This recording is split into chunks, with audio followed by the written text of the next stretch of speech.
The students are learning about animal groups. Billy, come here and tell us about your pet.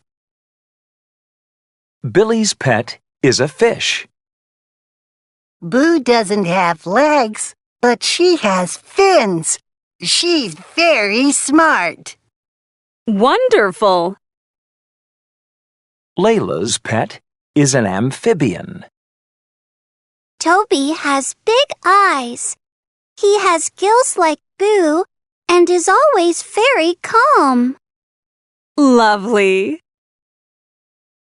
Dot's pet kitten is a mammal. This is Charlie. He has beautiful white fur. He's very strong. Interesting!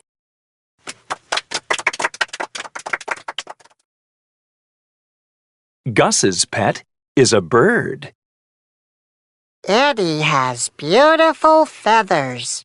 He likes to fly around my room.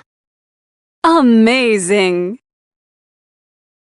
Zach has a pet lizard. Lizzie is usually gentle, but sometimes she's fierce.